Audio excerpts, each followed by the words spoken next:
story.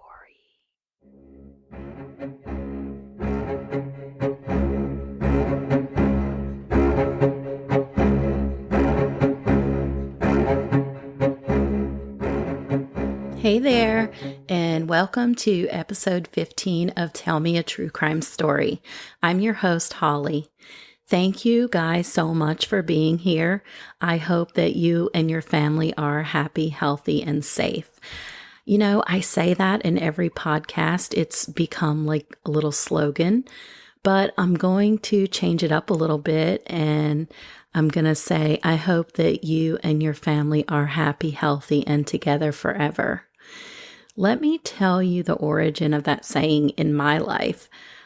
I'm better now for the most part, but for 22 plus years, I suffered in silence with depression and anxiety. I hid it from everyone. I prayed desperately for God to make me better, to take away the intrusive, repetitive, racing thoughts. And so many days and so many hours were filled with those thoughts that those thoughts just crowded out almost any normal thought. So much so that it was hard for me to even find the words to say anything else in my prayers except for, please, God, help me, please. And please, just let me and my family be happy, healthy, and together forever. I'm so grateful that these days people have started to talk about mental illness so that others don't have to suffer in silence like I did. I thought I was such a freak. I just knew that no one else was going through what I was going through. And it's truly a miracle that I didn't end up strung out on alcohol or drugs. I had my kids at a young age, and being busy taking care of them is probably the main thing that saved me from a lifetime of addiction. If you haven't ever had any problems with mental illness, then I'm sorry for blabbing about it. Before I developed depression and anxiety, others in my family had it, and I just couldn't understand it. I was thinking, just get over it, suck it up. Then some years later, when I became afflicted with it, I knew just how wrong and ignorant I had been. I don't ever open up about myself on this podcast, but I just wanted to share with you guys where my little saying came from. And any of you that are listening that have mental illness or experience even bouts of depression and anxiety from time to time, know that you are not alone. And please, please know that there is life-changing and life-saving help out there. And please contact me by email if you need to. My email is hollystellmepodcast@gmail.com. And sorry for the chit chat for those of you who absolutely despise it, but that was just a little tidbit that I felt like it was important to say, because if you're going through something, it really helps just to know that, someone else is going through it or has gone through it, and they came out on the other end okay for the most part. So I truly love you guys, and big, big hugs to all of you, especially if you're sad, suffering, depressed. I wish I could give you a big hug.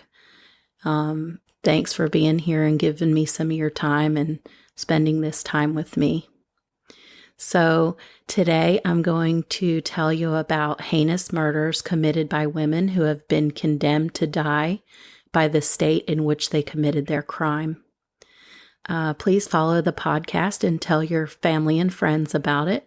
Also, follow the podcast on social media. Facebook, Instagram, and TikTok are at Tell Me a True Crime Story, and Twitter is at Tell Me a TCS Pod. Not super, on social media a ton as far as the podcast goes, but I'm trying to get better at it and post more. I'm just so busy, and I wish I could devote more time to this podcast, but like I said, I'm still going to keep going. It may not be super consistent, but I'm still going to keep posting. I'm not going anywhere. So those of you that do listen every time I put out an episode, I really thank you a ton. So now let me tell you a true crime story. In 1608, the first recorded execution took place in the new colonies in North America. There are currently 27 states that have the death penalty in the United States, plus the federal government and the U.S. military. They have the death penalty as well. And there are 23 non-death penalty states, plus the District of Columbia. As of 2022 in the U.S., there are a little over 2,400 inmates on condemned row, or as it's most commonly known, death row. Women make up only about 2% of inmates condemned to die by the criminal justice system in the U.S., and here are a few of their stories. First, we're going to discuss the murders of two young girls committed by Janine Snyder and Michael Thornton in California. Michael Forrest Thornton was born in 1955 into an average middle-class family. He served in the United States Air Force. He got married and had a son in the 70s. Then his wife accused him of molesting a 6-year-old girl and divorced him. He eventually remarried a woman named Pamela, and they had a daughter together. They were living in Rialto, California, where his wife had family. In 1986, Michael Thornton opened his first of several hair salons, which made him a lot of money. He became a millionaire, and he had a vacation home, a boat, cars, and he took many vacations. In 1996, his 16-year-old daughter asked if her 14-year-old friend, Janine Marie Snyder, could come stay with them. Janine Snyder was a very troubled teenager who didn't do well in school, and she even used meth. Janine Snyder's mom was an IV drug user and addicted to meth. Reportedly, her mom's boyfriend had sex with 14-year-old Janine Snyder, so her mom kicked her out. As soon as Janine Snyder moved in with Michael Thornton and his family, Michael Thornton began grooming her to help him in fulfilling his sadistic sexual fantasies. He became obsessed with Janine Snyder. He even gave her meth. Soon after Janine Snyder moved in with Michael Thornton and his family in 1996, Michael Thornton and Janine Snyder lured 14-year-old Jessie K. Peters away from her home in Glendora, California. They took her to Michael Thornton's home in Lake Arrowhead, California, where she was handcuffed to the bed and raped by Michael Thornton as Janine Snyder watched. Then Jessie was placed in a bathtub half full of water. Without warning, Michael Thornton came in and held her head under the water until she died. Next, they dismembered Jessie's body and put her body parts into 2 igloo containers. They took those containers out in his boat off of Dana Point, California, and dumped Jessie's body parts overboard into the Pacific Ocean. Jessie's mom, Cheryl Peters, reported Jessie missing.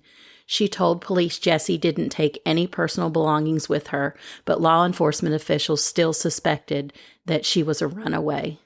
Unbeknownst to Michael Thornton and Janine Snyder, Michael Thornton's wife, Pamela, had overheard her husband and young Janine Snyder discussing the murder of Jessie, the dismemberment of her body, and the dumping of her body parts into the ocean. However, Pamela stayed silent and did not tell anyone what she'd overheard for years. Eventually, she revealed, her secret to her daughter, and her daughter went to the police.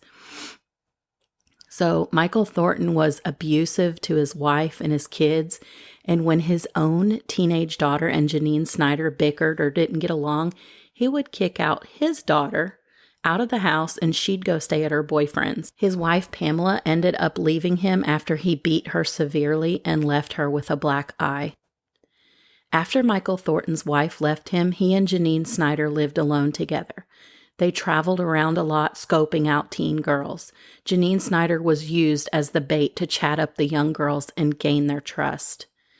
About 4 years after Jesse's disappearance, a young girl named Isabel and her mom went to police and reported that she'd been held captive by an older man and his younger girlfriend. She said when she'd run away from home, her boyfriend took her to a house in Rialto, California, and that couple there invited her to stay with them. They kept her there and she wasn't allowed to leave. They made her into their sex slave. They kept her drugged up on cocaine, pot, and meth, which they forced her to take. She was threatened, beaten, and raped. Several times she attempted to escape, but she was caught each time. When she got so strung out on meth that her health had deteriorated and she was knocking on death's door, they let her go then. And that's when she went to the cops.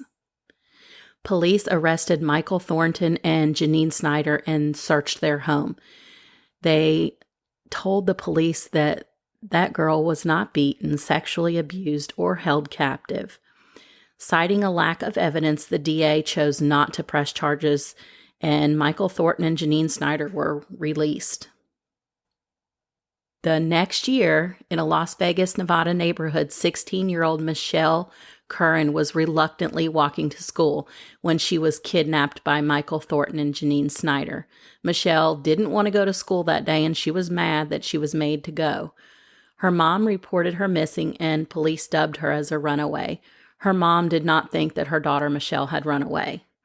A couple of weeks later, in Rubidoux, California, a ranch owner heard a muffled gunshot coming from a horse tack room on her ranch.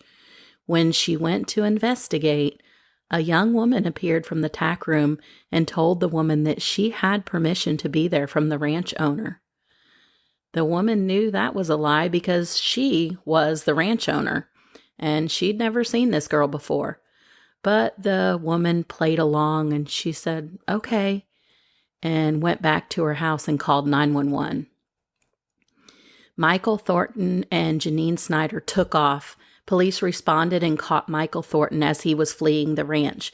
Janine Snyder managed to flag down a car and ask for a ride. The man in the car was a park ranger, and he took her to his ranger station. Janine Snyder was acting crazy, and she was hysterical, and employees at the ranger station called the police. She and Michael Thornton were both arrested for trespassing and burglary.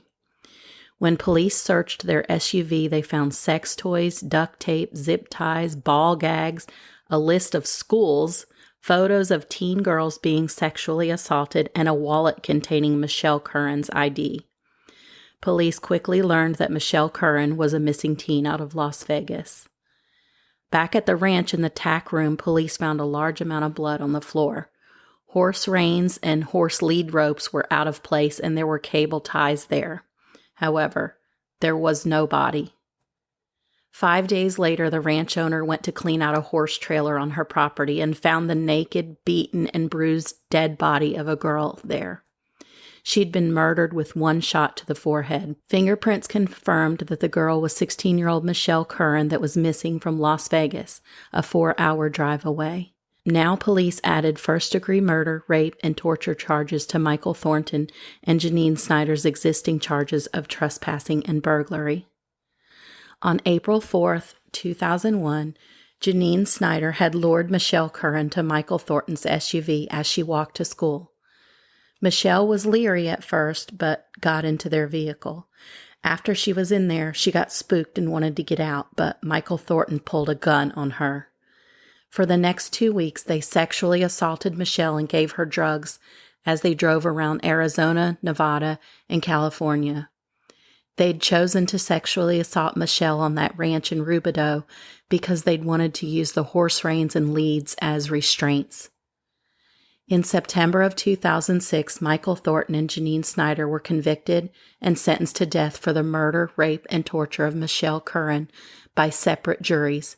They were not prosecuted for the death of Jesse Peters, but Jesse's mom, Cheryl, said she wants to be there when they're executed by the state of California. Michael Thornton is now 67 years old and is inmate number F41306.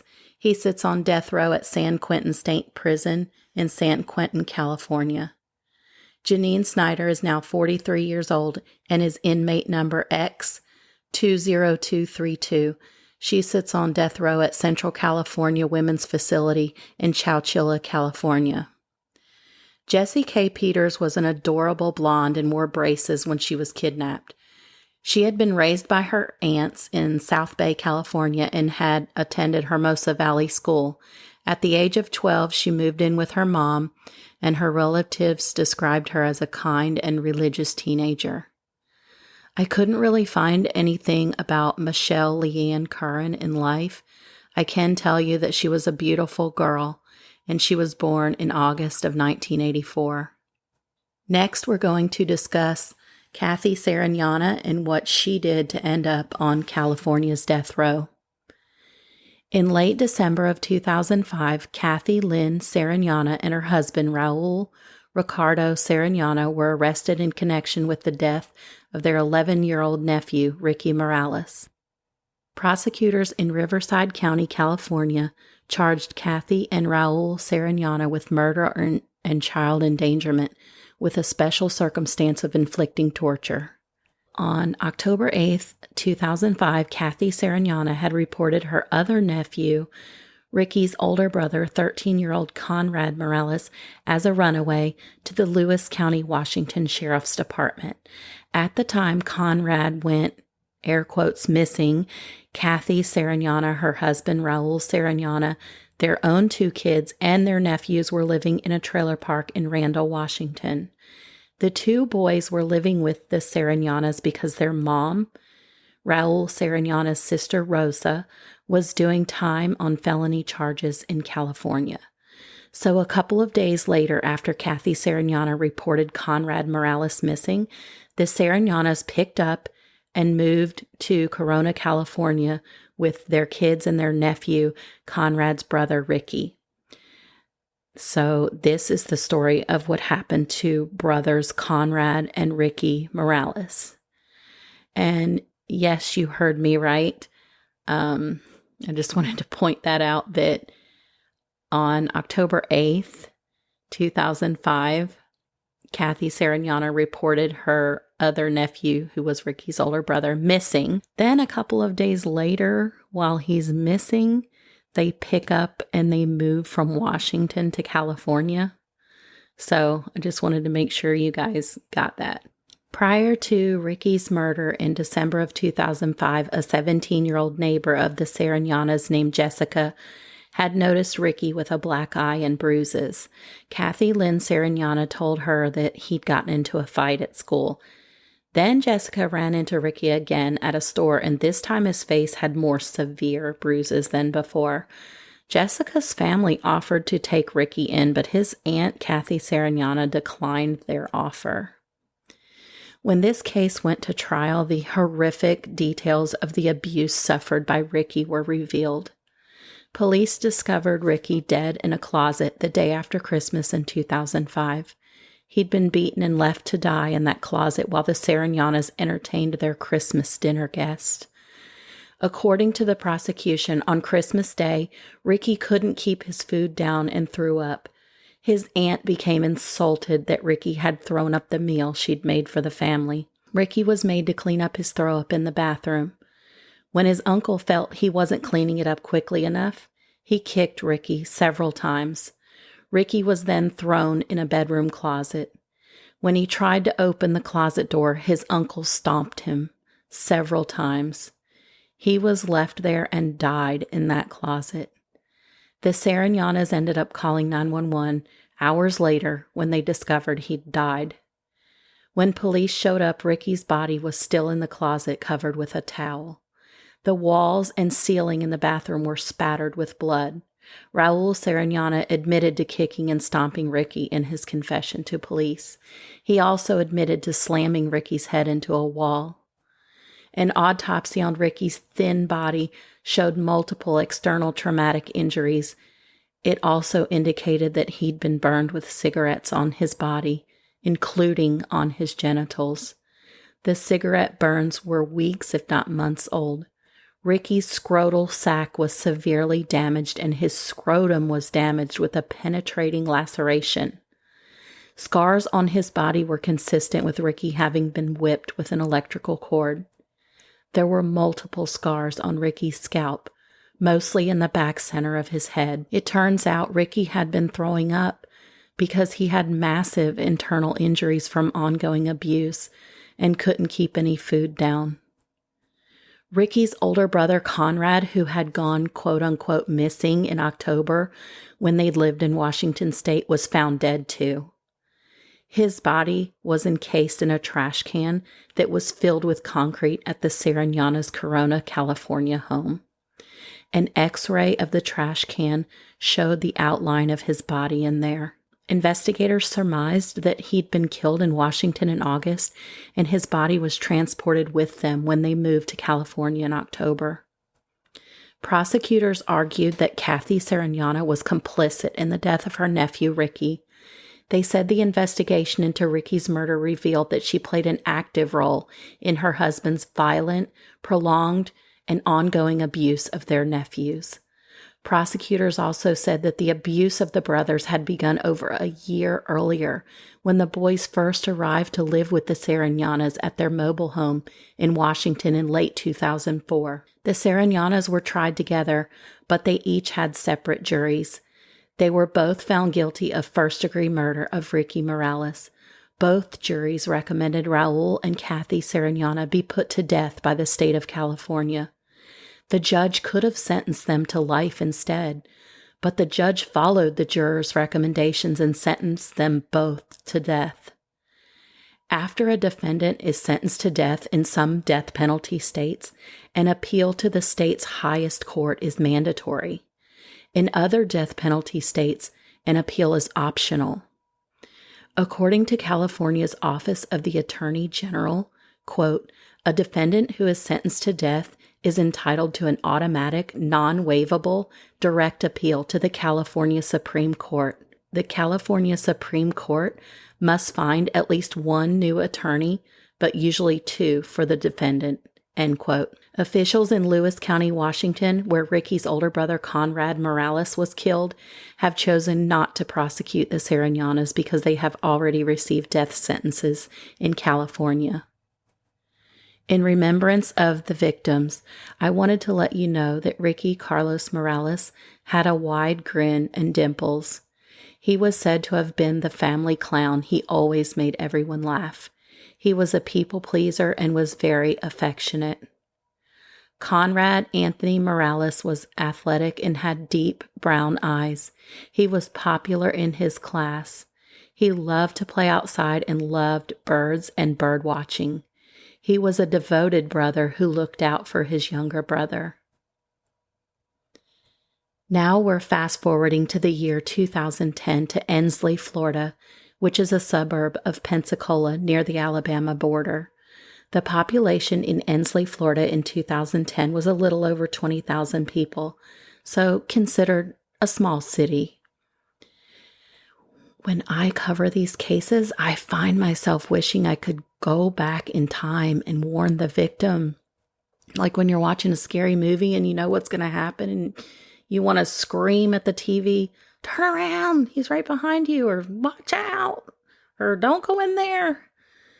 Like, I wish I could go back to 2010 and tell Adriana Zimmerman, no, do not go there.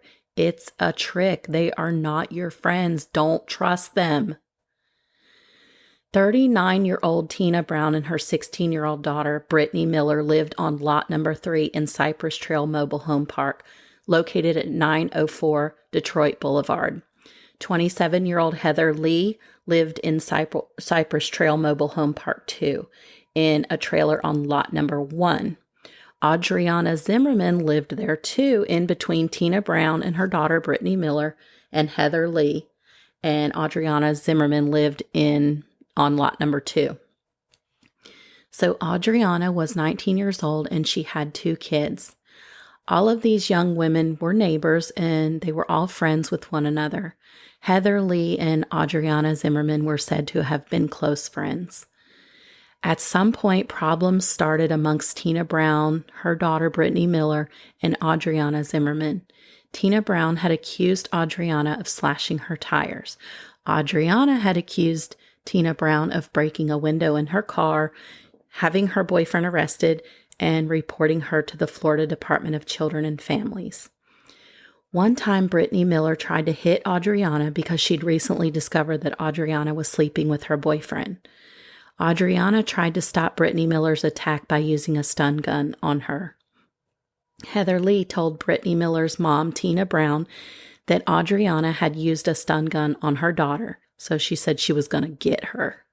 Several days later, on March 24th, 2010, Tina Brown had been acting friendly toward Adriana all day, and she invited Adriana over to her house. Adriana went to Tina Brown's trailer around 9 p.m. After Adriana was there for about 5 minutes, Tina Brown started screaming at her.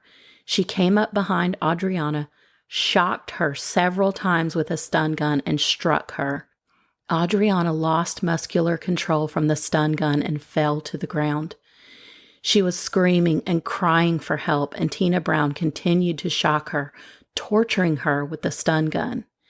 Tina Brown dragged Adriana across the trailer into the bathroom. Adriana was struck in the face and a sock was stuffed into her mouth. She was forced outside and into the trunk of Tina Brown's vehicle. Tina Brown, her daughter Brittany Miller, and Heather Lee took Adriana about 1.5 miles away from the trailer park to a clearing in the woods. Tina Brown got out and pulled Adriana out of the trunk. Adriana tried to run away, but she tripped and fell down and was caught by Tina Brown and her daughter Brittany Miller. They both began to attack Adriana. Tina Brown was using the stun gun on her, and Brittany Miller was beating her with a crowbar. Then they switched weapons and continued to shock her with the stun gun and beat her with the crowbar. At some point, Brittany Miller dropped the crowbar and punched Adriana repeatedly. Tina Brown went back to her car and got a can of gasoline. She went to Adriana, who was conscious but badly beaten and lying face down, and poured gasoline onto her. She lit Adriana on fire and stood there and watched as Adriana screamed in agony. Heather Lee testified that Brittany Miller jumped up and down and yelled, "Burn, bitch, burn." After a few minutes, the 3 women returned to Tina Brown's car and drove away. On the way home, Brittany Miller realized that she'd left her shoes and the stun gun at the scene of the attack, but her mom, Tina Brown, would not turn around to go get them. A little while later, just off of Lepley Road, about 1/3 mile from where the attack on Adriana happened, a man named Terrence Hendrick heard a faint female voice asking for help, but he couldn't see anyone. That is until he saw Adriana walking out of the darkness toward his house. She asked him for help and sat on his front steps. He noticed she suffered a significant head injury. She didn't seem to have any clothes on, and she smelled strongly of gasoline. Her skin was black. His dad immediately called 911, and Terrence stayed with her until help arrived. When paramedics arrived at Terrence's house at 9:24 p.m., they found Adriana sitting on the front porch, rocking back and forth, moaning and holding her arms straight out. She had burns over most of her body, had severe head trauma, and her jaw appeared to be either broken or dislocated. Despite these horrific injuries, she was conscious and alert. She was pleading for help. She said she was going to pass out. She told him what had happened to her. She'd been dragged out of the house, tased, beaten in the head with a crowbar, and set on fire. She gave him the names of the women who did it to her and repeated their names several times. She said she, quote, thought they had made up, end quote. She asked an EMT to protect her kids and gave him her address. The EMT testified at trial that he could not initially tell if Adriana was wearing clothes or not. Her skin was falling off of her body. At that time, he believed she had burns over 90% of her body. He further testified that he generally placed sterile gauze and oxygen on burns, but he didn't have enough gauze to cover her entire body. When he tried to stabilize Adriana's neck, her skin was so charred, it was rubbing off onto his gloves. Susie Davis, a paramedic supervisor, started to treat Adriana in the ambulance. Susie Davis tried to intubate Adriana and give her morphine and a paralytic drug. However, she couldn't intubate Adriana.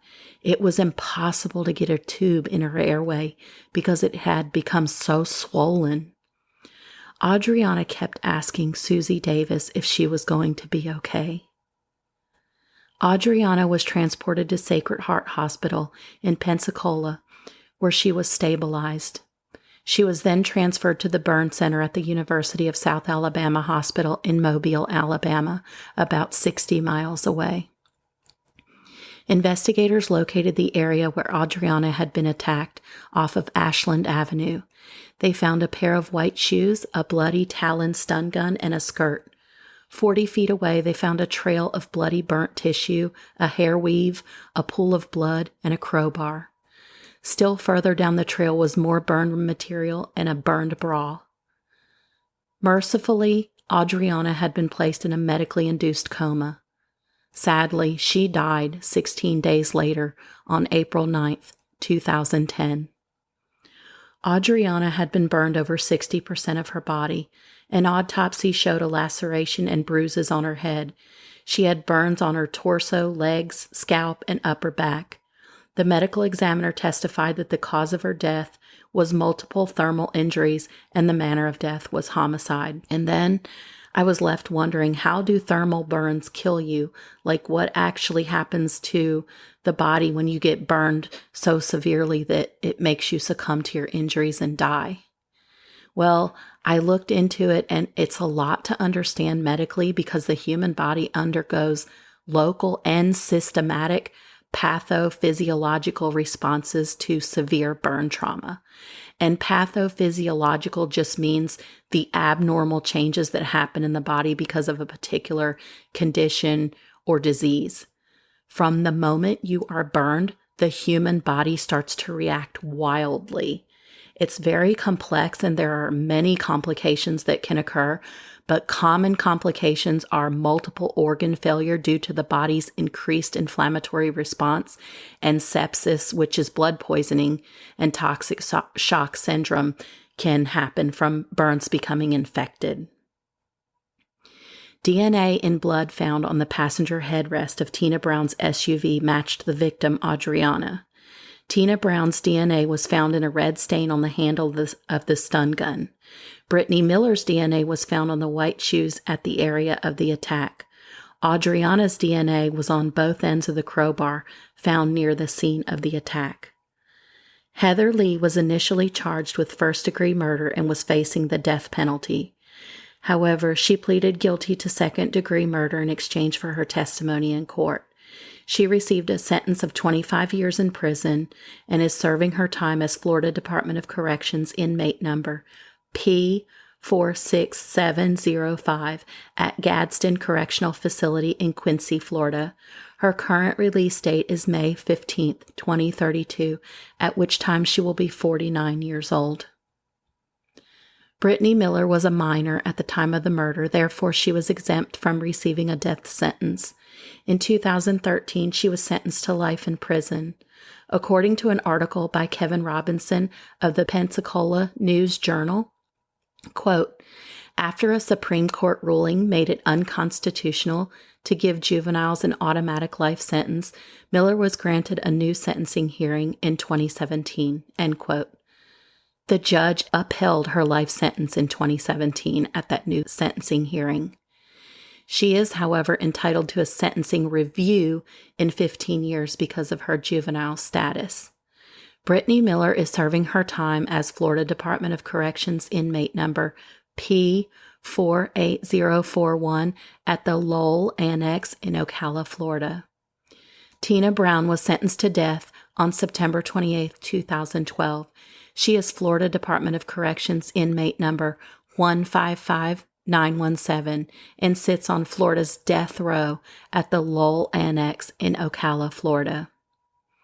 I wish I could tell you more about the victim, Adriana, who she was in life, what she enjoyed, but I couldn't really find anything. I can tell you that she was born on Friday, April 13th, 1990.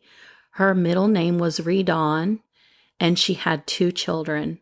Adriana's biological mom's name was Misty Regino, and her mom passed away at the age of 51 in 2020, 10 years after her daughter. Adriana is buried at Olton Cemetery in Olton, Texas. Thank you for listening to this episode of Tell Me a True Crime Story. Please follow the podcast and tell your friends and family about it. And please share the podcast or share an episode that you loved. Follow on social media. Facebook, Instagram, and TikTok are at Tell Me a True Crime Story, and Twitter is at Tell Me a TCS Pod. Also, if you would, it would help me out so much. Please write a review for the podcast or rate it by giving it 5 stars. I would really, truly appreciate it. Thank you again for being here. And you know that I just appreciate each and every one of you so much for being here. Join me in the next episode, episode 16, when I'll tell you another true crime story. Big hugs to all of you. Bye-bye.